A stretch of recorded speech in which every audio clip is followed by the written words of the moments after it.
So good afternoon and welcome to the City of Sacramento's webinar, our weekly webinar program we're calling Resilience, Repurpose, and Recovery.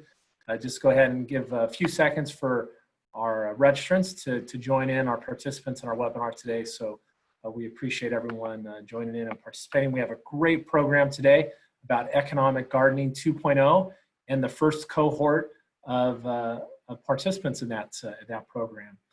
So again, thank you and welcome to our Wednesday webinars at 2 o'clock. Next week, so you know, we'll have another webinar specifically about our small business loan program and any questions that you might have related to the application. That application will close in just a couple weeks, and you can get information from that loan program at www.cityofsacramento.org/bizloans.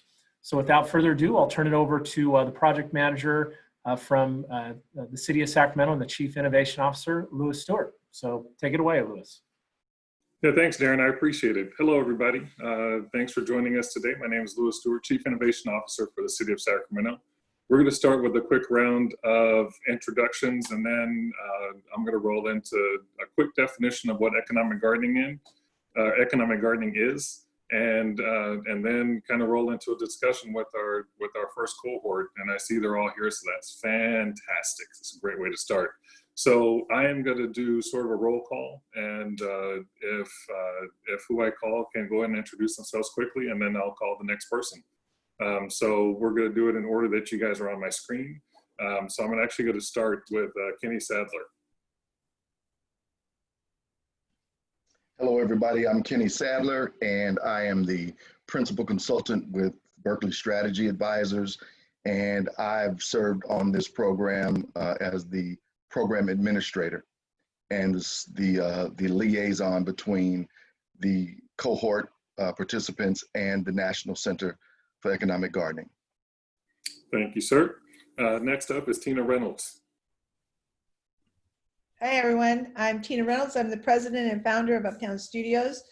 We are a full-service marketing, design, web, graphics, video, strategy, social media. We do it all.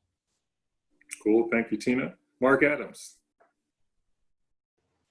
Hello, everyone. Mark Adams, owner and president of AHI Construction. Been in the City of Sacramento for 17 years, specializing in renovation and remodel of commercial spaces. Thank you. Thank you, Mark. Next up is Greg Connolly. Hey guys, Greg Conley, founder and CEO of Trifecta. We're the nation's largest organic meal delivery service, also headquartered here in Sacramento. Really trying to make that farm to fork capital of the world slogan reality. And yeah, excited to share the feedback from the program. Cool. Thank you, Mark. And just in honor of that, I just want to show everybody, you know, America's farm to fork capital, Sacramento, wearing the shirt representing. Next up is Megan Phillips. Perfect. We did that logo. Perfect timing. Megan Phillips. I'm the CEO of Honey. We're a branding and marketing studio here in Sacramento, and we've been in Midtown for 11 years now, and we're excited to be part of this amazing inaugural cohort. So thank you. Thanks, Megan. Jason Poole. Hey everyone, my name is Jason Poole. I'm the founder of Preservation Company, been in Midtown, signed our lease in 2013, opened up in August of 2014. We make cocktail mixes and a bunch of other food items, generally, obviously makes sense with our name, preserve food, so pickles, barbecue sauces, things like that. Nice, thanks Jason. Susan Talia. Hi, how are you? We own Concierge, and we're a special event decor and design company. We just opened it. We've been here up on Richards Boulevard. We have 42,000 square feet, which we use to manufacture all of our props and sets and decor items. Thank you very much for joining us today. And so for all of you that may be new to what economic gardening is really a grow your own entrepreneurial approach to economic development. It's ideal for second stage companies. Entrepreneurs that focus, and the program focuses on critical strategic challenges that these entrepreneurs are dealing with, from developing new markets to just refining business models and assessing competitive intelligence. And some of this was done in partnership, as Kenny mentioned, with the National Center for Economic Gardening, And we partnered with them to have access to their national advisors that help these great entrepreneurs navigate what challenges and growth opportunities were in front of them. Now, keep in mind, all of this was pre-COVID-19. So a lot of these folks actually had to shift a little bit in their thought process for them to be able to make it out on the other side and continue their operations. So that's going to be a little bit of focus of this call. You know, we identified these 6 because they fit the minimum criteria, which was 5 to 99 employees, $1 to $50 million in revenue. So just real quick, I'm going to start with Tina.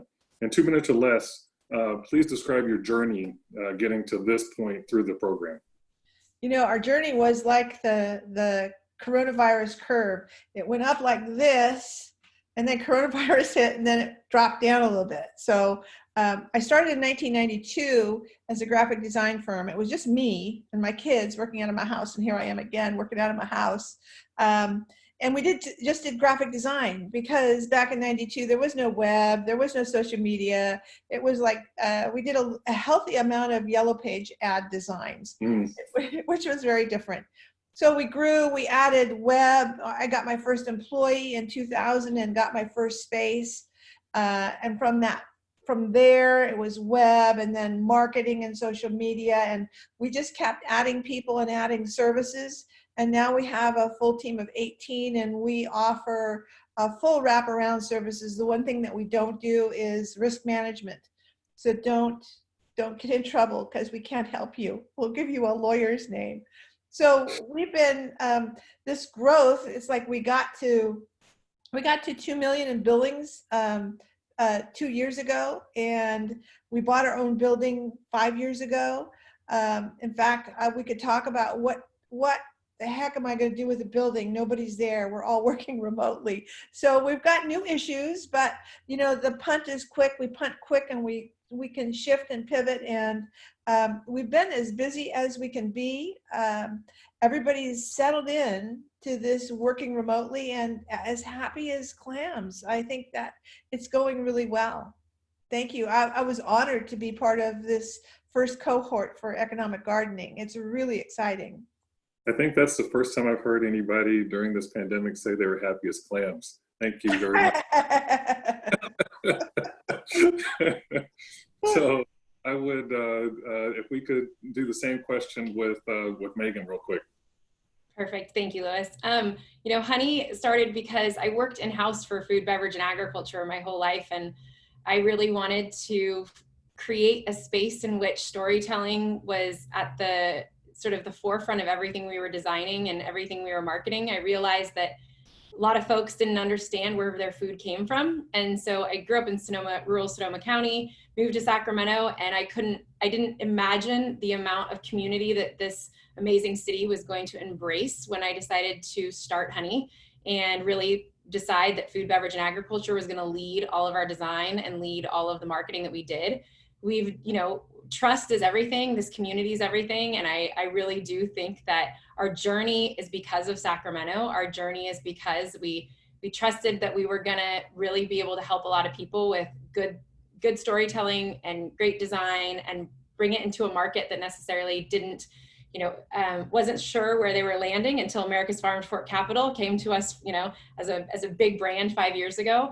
And I think that we're just at the beginning of having just a national audience seeing that Sacramento has incredible talent, diverse perspectives, and most importantly, just a pool of people who really want to help and tell great stories. So we're honored to be here. We're a team of 12 now, and we're all remote, and we're doing, I wouldn't say we're not happy as clams, but we're every day we put one foot in front of the other and lock a door so a child doesn't come in. So it's always good. You know, there's a lot of children making appearances on Zoom these days, so you know, I can appreciate that. Hey, yeah, Greg, you know, you guys before the pandemic were smashing it, and then you know COVID-19 hits. You know, how do you guys, you know, how has economic gardening helped, and how did you guys pivot?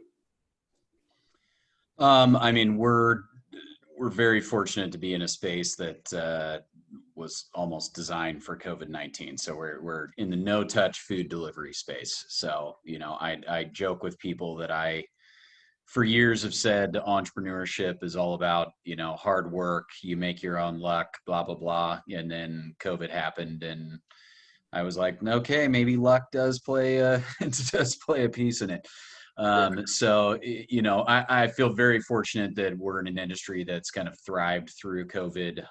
You know, as you can see, we're largely back in the office, you know, today. So, you know, our team, I mean, we've all got our masks and everything to walk around with, but with regards to economic gardening, it is, I think the program is something that could potentially have legs, especially if it's focused on, you know, the new marketing landscape, which I think it started to kind of trend in that direction with some of the consultants we were talking to make sure that, you know, one of my goals is to help turn Sacramento into a San Francisco, which is kind of where I got my, you know, marketing chops. So making sure that we're, you know, we're thinking big as a region, and, you know, thinking scalability, and, you know, building, you know, significant size businesses in the area. And I think a lot of the marketing data we got from the, you know, the economic gardening program was useful for us to get a better grasp on who our customers were, you know, as we dive into COVID and have to connect with them in an even deeper way. Cool, thank you, sir.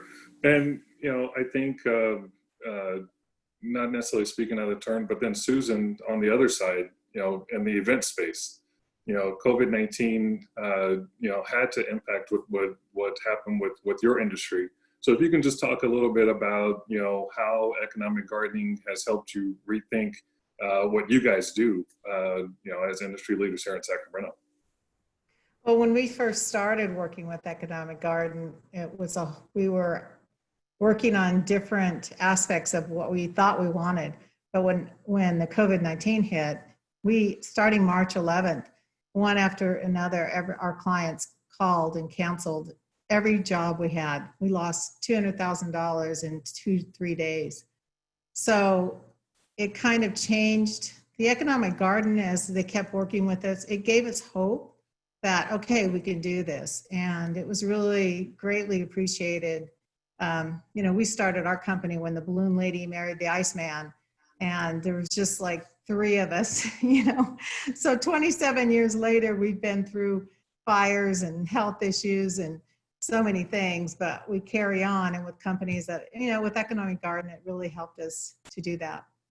Kind of talking through what we didn't want, and we've kind of found out what we do want and what we could do. It's definitely helping us shift the direction that we're taking the business, just to adapt to the times with doing more virtual events, virtual meetings, spaces, things like that. We just have to adapt. No one's gathering. Yeah. No, thank you for that. And, you know, I kind of held off on Mark and Jason a little bit because of the industries they're in. But Mark, on the construction side, you know, how maybe it's not something that's intuitive for folks, how a program like this could help you, but then you add on top of that construction in the age of a pandemic. What does that look like for you? Well, thank you. And as I shared with the group before, we actually got really busy during the pandemic, just because we knew, you know, everything, all the buildings were closed, and people wanted to do the remodel work that they wanted to do, because it got to coordinate around time schedules and making sure people aren't around. The interesting part was understanding how to do it during the time of social distancing. And so it just slowed us down a little bit, because you couldn't have a full crew in.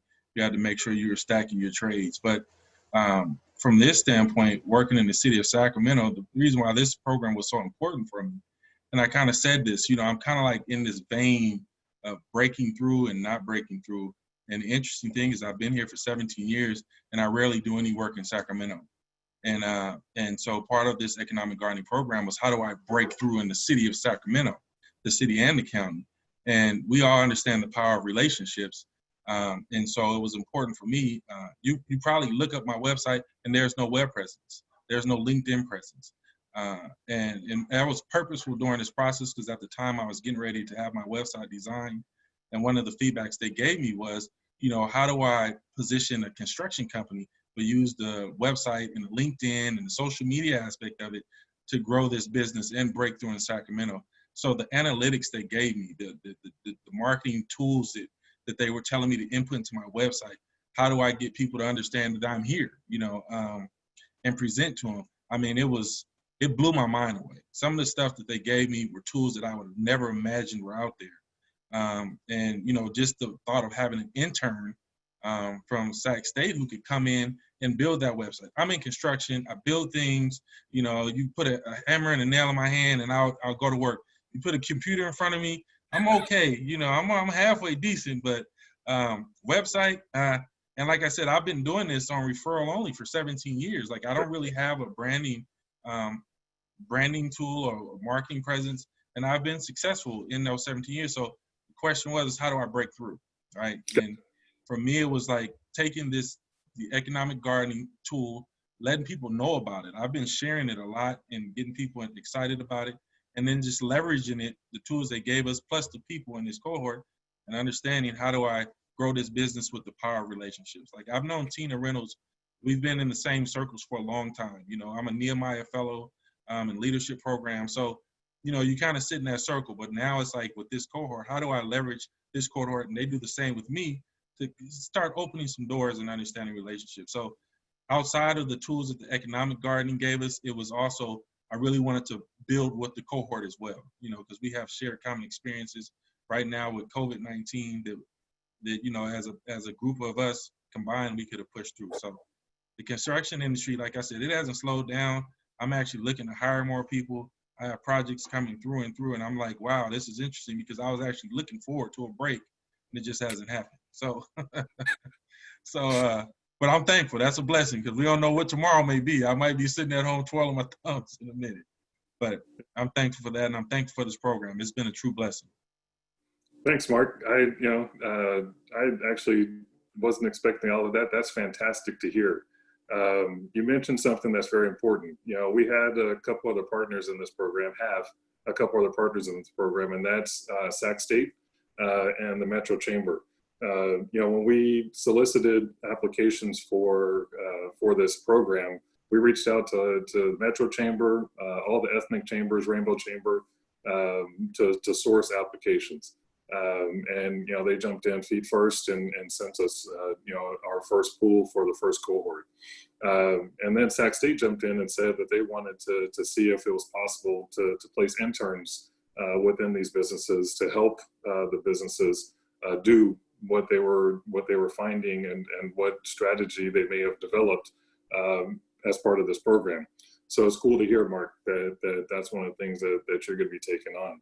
And then, you know, the last time I actually saw Jason in person, he had just come out of digging a ditch because he was, you know, building out his facility so that he could jumpstart the next phase of his business. And so, you know, same question to you, Jason. You know, how has this program helped? You know, kind of how has COVID-19 impacted you? Yeah, it's actually been really interesting. Obviously, when we started this, we're pivoting a little bit. We're adding a second company in our facility. We're actually opening a distillery, so we're going to be producing the Preservation & Co., which is our current company, makes cocktail mixes, and that's our main focus. So we're now opening a distillery that's going to start producing vodka, gin, and all the other things that go with. So really just kind of opening a sister company. COVID came in and completely destroyed preservation, because when every restaurant closes down, they don't really need Bloody Mary mix. When every bar closes down, that's our entire clientele, our sales base. But it did actually, you know, as Mark just said, it gave us an opportunity to realize that this is our time to get all of our construction done and get all these things that would have been really difficult to produce at the same time.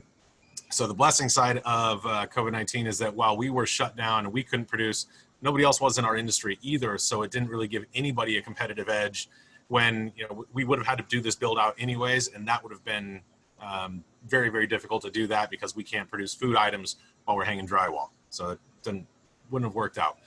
But we've been able to actually get through a lot of the construction now that, well, I guess restaurants are closed down again today. So who knows what tomorrow will bring for our orders. But we're able to at least kind of pivot as we go.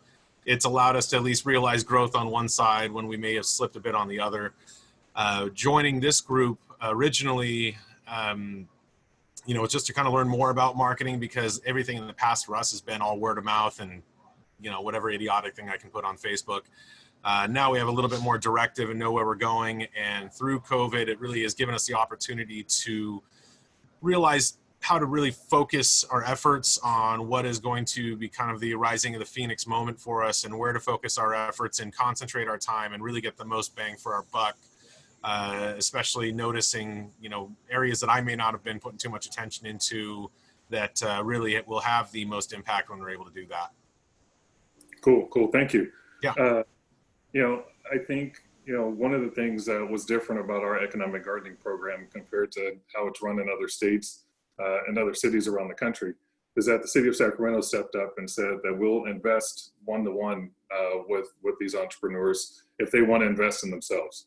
And now probably more than ever, having my humble opinion, having a partner on your side during these times to co-invest and help you build your business, continue to build your business is crucial.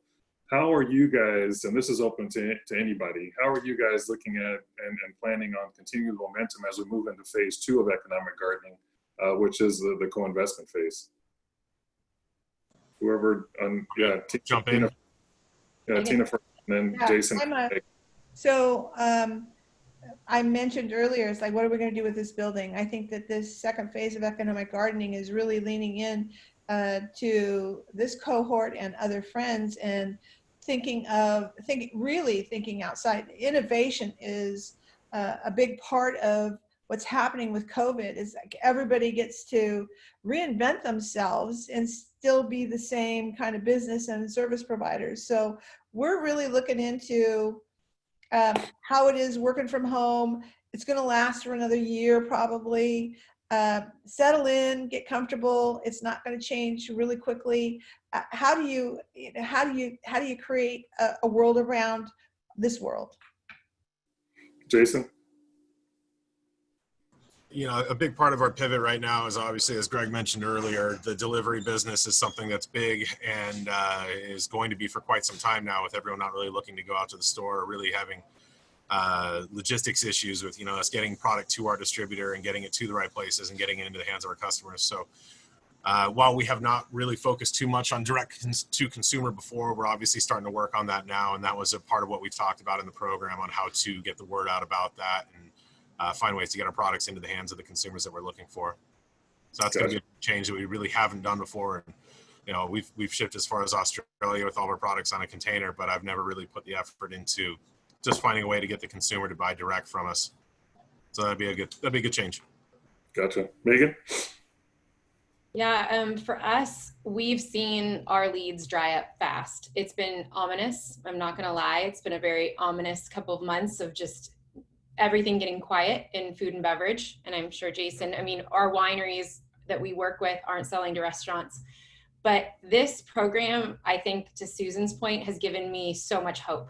Kenny has been talking to us weekly about exactly how business development can look. And I think, Mark, you said we've been referral based for so long, and it's a blessing, but then it's also this moment in time where we have to think innovatively, creatively, and also realize that it's okay to start asking for support. It's okay to start asking for those ideas for the building, and for that, that one small brand in Washington that may need, we've been loving what they're doing, but why not just pick up the phone and call them?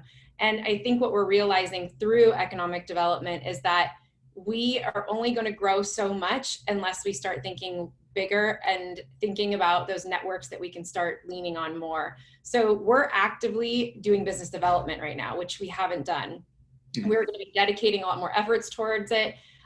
Personally, I didn't even realize, we're a marketing firm, and I haven't even touched the LinkedIn Navigator as powerfully as economic development had. What we received, I was like, how does this even work? This is incredible. This is, this is like a spy organization that was, helping me here. But I think that type of data where we're slow and it was handed to us and it's actual work we can do, during this time has been the biggest blessing for us. Like, we have actual work to do that's going to affect us 6 months from now. And we're not going to rest on the fact that, you know, we're going to work towards it. And economic development has given us, or economic gardening has given us the opportunity to work through this. So it's been great. No, cool. Thank you, Megan. Susan, Talia, did you guys have something?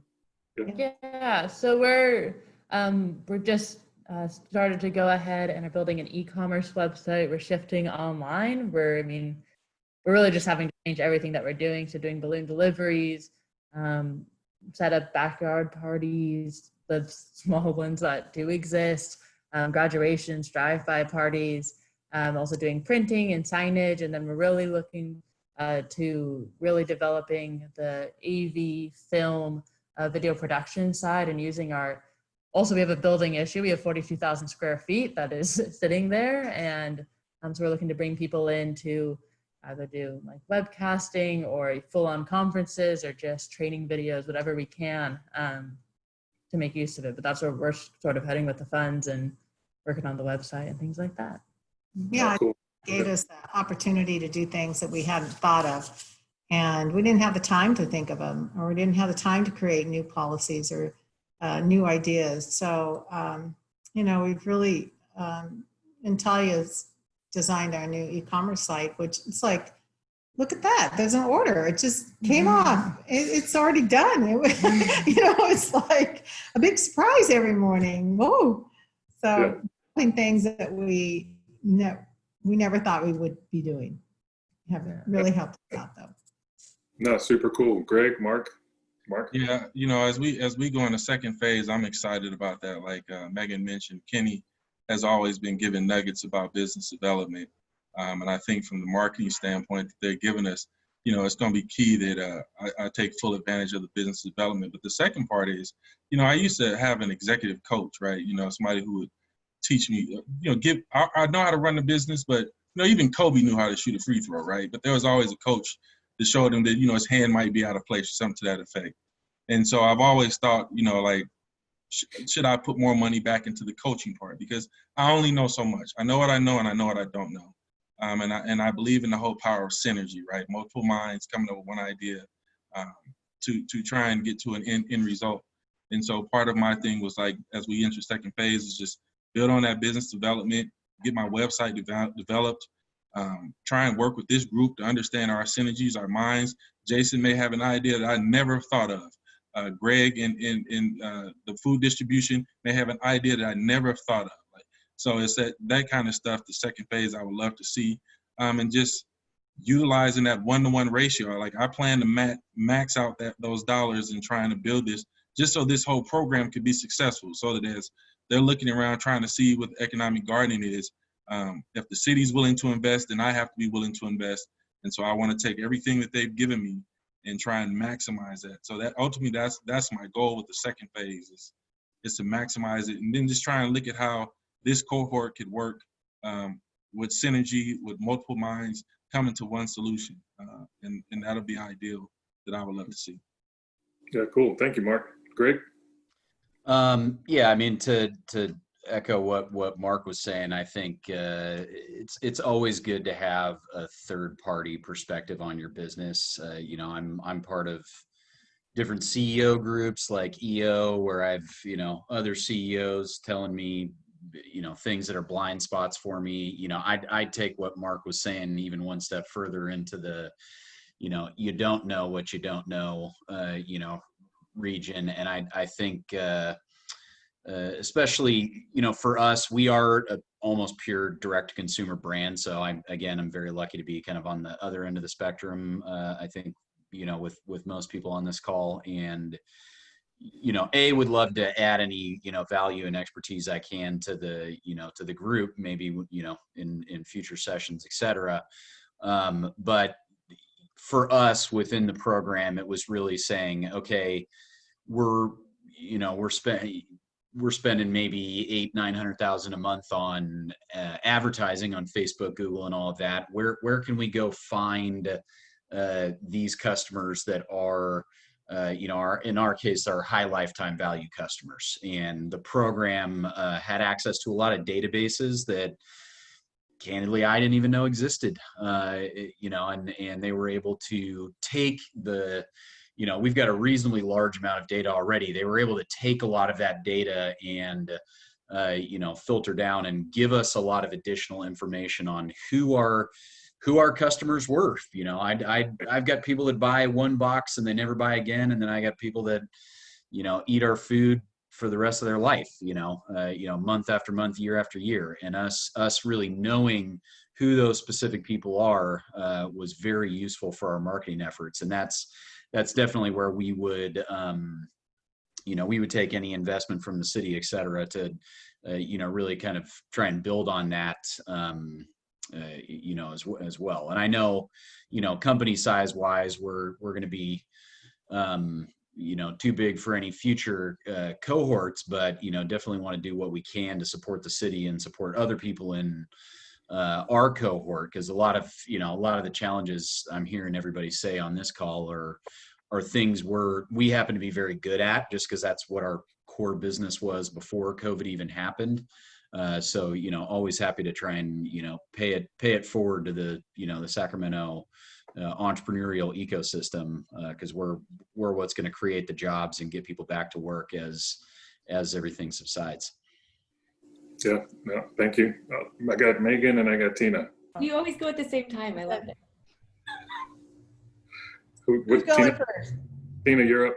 Okay, so we're all talking about innovation and behavior change. I mean, it's what our core business is built on: innovation and behavior change. Our tagline is designs for social change. This is the behavior change happens for us first. We have to be able to see that there's some new opportunities out there that we haven't yet defined. And there are ways to develop those processes through human-centered design, which is what we do, which is how we build empathy with our target audiences. And each of us has to learn how to build empathy with our target audience so that I can design something that they're going to look at. It's like I always tell everyone, if you could just design something that had a lesbian with a bow tie, I will look at it every time.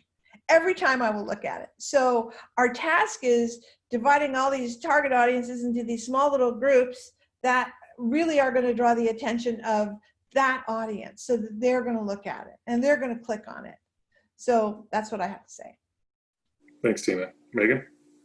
I just wanted to add that I was completely floored by Sac State's internship program. I think when I was first starting the economic gardening program, I had a lot of fear around it, that we weren't going to be able to serve as much as we wanted to with regards to having an intern come in. It kind of, you have this ability, you want to have empathy, you want to build a mentorship program. And Stephanie Francis walking us through just what the internship program looked like. It was such a beautiful relationship, because there was so much that we were going to learn as well through the process, that I think it made me just really excited, and also just want to plug it, because there's so many students right now that aren't going to have a lot of widespread opportunity with all of us working remote.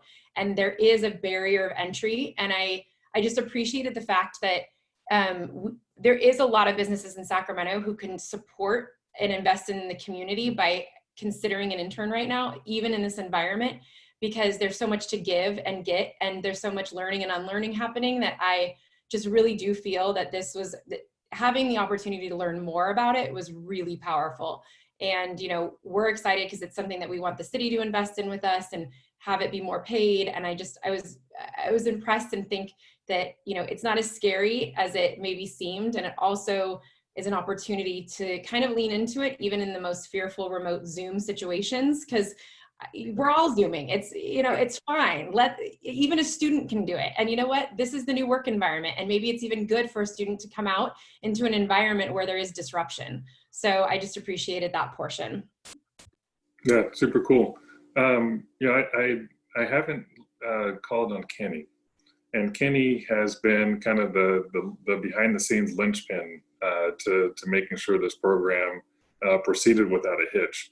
While this program is out of the city's Office of Innovation and Economic Development, and it's a pilot, right? So Kenny coming in with Berkeley Strategies kind of had to take a flyer on us and jump in with the cohort and make sure that he was checking in with each of these high-powered CEOs and getting them and getting on the calls with the National Center for Economic Gardening and basically helping make this happen. For you guys that don't know, what the city did is so far this has been no cost to the entrepreneurs. The advising was something that was provided by this pilot program, and then they got a partner in Kenny in a lot of these conversations. So Kenny, just real quick, give us your thoughts about walking into this program and kind of what the journey's been like for you, interfacing with each of these CEOs, interfacing with the National Center for Economic Gardening. Just want to hear from you. Make sure you take yourself off mute. Yeah, thanks, Louis. It's been dreamy.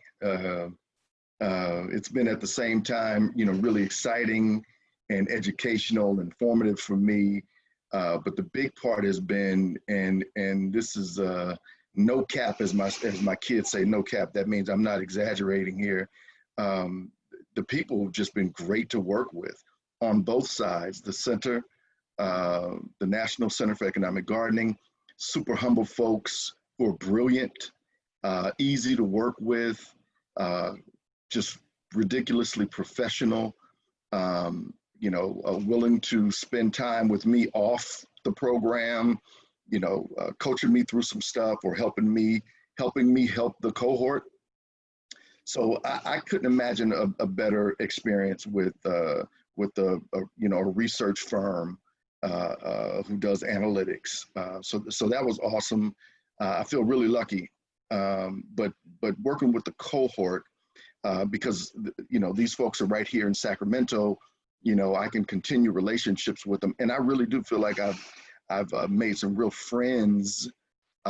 They have shared with me stuff that I'm just grateful that they consider me professional enough or cool enough to share some stuff. And without being too sappy, it's just like I feel like I'm in everybody's business. I really feel a part of their business, and that was the idea from the outset, is that we were going to put certain people on loan to the cohort, both from the National Center and with me. And the cohort, smart, humble, and brilliant as well, leaders that I admire, such unique businesses and unique business challenges, that I got to take it all in, and I got to chime in here and there with some coaching or some ideas or just some plain encouragement. It's been a dream of a process, not the challenges, notwithstanding the whole COVID thing.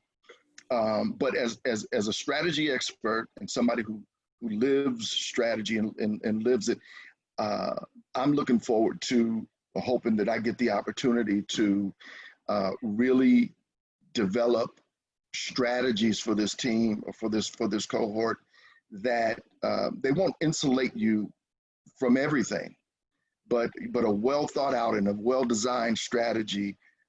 You will know what your core values are. You'll know what your core purposes are. You'll understand. You'll be super acquainted with the external market.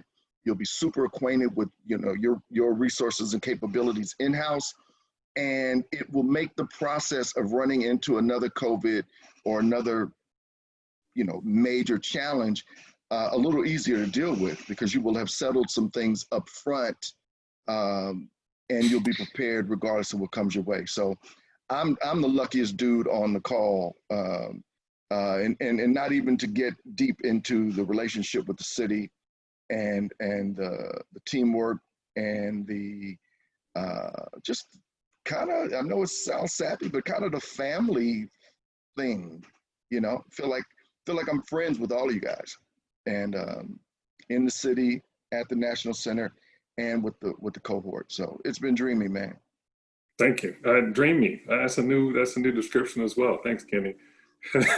What the next question really for you is, a couple folks have mentioned the internship part of this whole thing. You've been dealing directly with Sac State. If you could talk a little bit about the department and kind of just give the folks watching this webinar a little sense of what the internship partnership looks like. Yeah, well, as Megan mentioned, Stephanie Francis is the czar of that. She's I don't know anybody who's as excited about what they do and moving the needle in that space as Stephanie. She's super thorough, and she really put together a pretty comprehensive, as everybody knows who got a letter from Stephanie. She's very thorough and comprehensive, but it seems like a movement. She took it from just something to do or an add-on to something that's a movement and it's something that's alive. And so we plan on for years to come, regardless of where we are all at and where I'm at, to have Sac State raise up leaders, plug them in locally so that we don't lose them to external markets. We want them here building our city. And so, though, like I said, it's pretty comprehensive. We have a plan to work through a few months of introducing the fellows, selecting the fellows, introducing the fellows, and then really matching them well with the cohort members, making sure that we're not just throwing somebody your way, that a lot of thought has gone into it. And like Mark talked about, synergy is a thing, and fit is super important. And so I know Stephanie can't wait to roll that out. Say something to us on the chat, Steph. Give me a thumbs up or something. Am I talking right? Thanks. So yeah. No, I appreciate that. We have some questions coming in, and one of them is directed at the city, right? Is what plans are there in place to start the next cohort?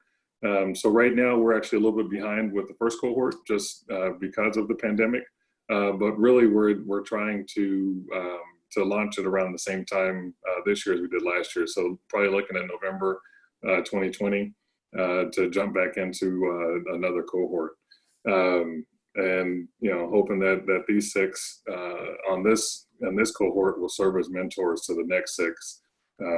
Should they get the call from any of those folks.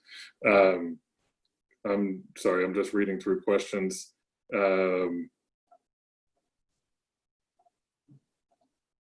Yeah, this part is the hard part, is trying to get to the questions and answers. So Louis, I think one of the questions that came up is if you did not participate in economic gardening, can you still connect with the Sac State internship program? Oh, 100%. Sac State is one of the region's anchor institutions. And, right now, while Stephanie is working on recruiting a cohort of interns to present to these entrepreneurs in the fall semester, even though Sac State, I believe, is virtual, she has the ability to have access to, a plethora of students. And so it's really a matter of reaching out and contacting the Sac State career development folks, and telling folks that you're interested in an intern, and their job is to find interns that match what you need.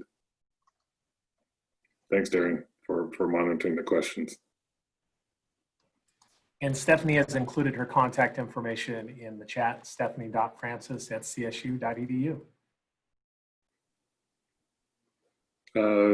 What are some requirements to join the cohort? So one of the things, again, that's different about what we did versus how economic gardening happens across the country. Usually it's a program that kind of hangs out there kind of on people's websites. And if you're lucky enough to find it, then you can find it. We decided to actually pull these entrepreneurs together and make them a cohort. So we actually turned it into a competitive process. So we actually got a lump sum of applications, and we were able to fund 6 companies to go through. So really, for the next cohort, it's going to be 6 again, and you have to have 5 to 99 employees. Your revenues have to be $1 to $50 million. Those are set by the National Center for Economic Gardening as far as engagement numbers that need to happen. And as you can see on this call, it's all the C-suite that needs to be involved, starting with the CEO, getting involved and being willing to commit time to have a conversation on a fairly weekly basis with folks like Kenny and the folks at the National Center for Economic Gardening. Can one of you guys talk about the time commitment that you guys had to put in as CEOs to the program? Yeah, Tina. So I think that there were 2 things that happened. It's like this big influx of data from the leadership, and then there's the support and love from Kenny and Lori and you that we get from the city that makes us feel like we're really achieving something. The time that I had to put in was, well, I've probably put in 50 hours, maybe 100 hours, but it's to grow the business. So it's really exciting. It's not like additional work. It is like the stuff that I love doing. A big part of the data coming in is like, okay, data, that's cool. And then I give it to my data nerds, and they're looking at SEO and the website, and it's like all these numbers, and it's like, oh my God, they were so excited about being included in this and seeing all the data that they were just, it's like, I couldn't stop them. I couldn't start them fast enough. It's like, when can we go? Let's do it.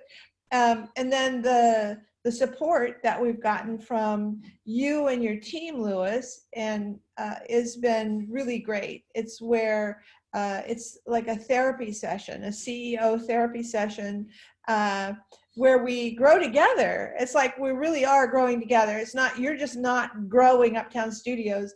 You're growing a member of the community that's going to grow more of the community. So. And that's kind of before anybody else wants to mute or unmute themselves and talk about the time commitment. That's really the whole goal of this program is to show how we can actually garden here in Sacramento and put a little bit of water on the seeds that are already here that you guys have all started, and you guys have already started your growth trajectory, and obviously selfishly we'd like you to continue grow here in Sacramento. Whether that means hiring new people, whether that means, not necessarily getting a new building these days, but, whatever that growth, you have one? Thanks, Tina. Whatever that growth looks like to you guys. But it really is to grow Sacramento, and whether that's taking on interns, whether that is, expanding markets for you guys, it all helps here. Because if you expand markets, hopefully then you hire new people. Did anybody else want to talk about the time commitments they had and how they felt? Yes, Susan, Talia. Sure, we've had 3 or 4 people working with, from our team with the Economic Center, Economic Gardening team. We've each probably put in about 20 hours or so. So the tasks are divided, so it's been much more manageable than trying to take on the 100 on our own. But yeah, between 60 and 70 hours, I would say, so far in the program. We're just receiving our data back now. We kind of took some time to see because our entire market completely changed when COVID hit. So we know we still have some hours ahead of us to work on, but that's just sort of where we're at. Thank you. Yeah, Megan. So we built this sort of into our projects, and I just want to, it was a very vulnerable thing, just, as somebody who constantly is looking at data for other companies, to get your own data is, it's sort of, they say, so you're the cobbler with no shoes, kind of moment where you get your data and you're like, oh my goodness, like I'm being looked at. But Right. it was, I'd probably agree with Tina. It was a lot more of a heavy leadership time commitment. So we would always block out every week about 5 hours a week, whether it was a phone call with Kenny or the National Center, or taking time to even just dissect the data that we were being given, because it was so much. You had to kind of take it in chapters. And also it's really raw. Like it's one of those things where you're getting information that you don't necessarily always see because you're always client driven and you're not looking inward. So there is a little bit of therapeutic process to it. So you can only take so much on as you begin to look, oh my God, look at all the stuff we're not doing right now. But, I would just say that it was easy to kind of, as a leadership group and as our senior leaders came into the project, that we were always blocking off a certain amount of hours per week and dedicating to it, because the amount of time that was being put in to us was incredible and we wanted to give back. Cool, thank you. One of the other questions that came up, how many companies applied for the first cohort? We had 15 applications that came in. We actually had applications come in from West Sac. We had applications come in from Roseville, a couple other areas in the Sacramento County region.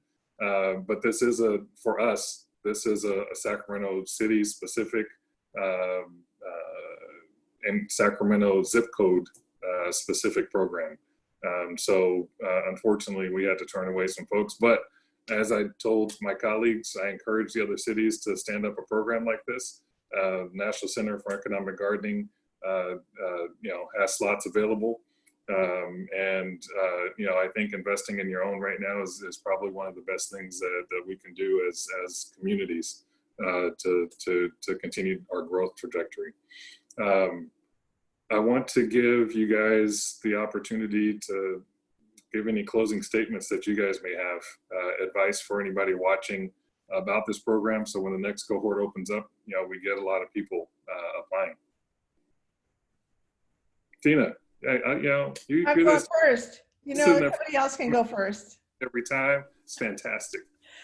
So I say, when this rolled out, I probably got 20 emails from friends all over that had heard from the Metro Chamber and from CSUS and from the city, and all of these people, they all sent me emails and said, Tina, you need to apply for this. And it's like economic gardening. It's like, I do not know what this is.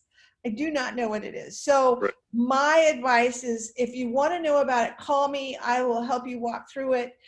If you meet that minimum criteria, go for it, because you're not just getting the help from Kenny and Lewis and Lori and the city. You're going to get help from this cohort. You're going to get help from it. It really is. It's going to open your eyes. It's going to shock you just a little bit. It's like, no, I'm good. I don't want to look under the covers. It's going okay. It's like Megan was saying. It's like, I don't want to go too deep.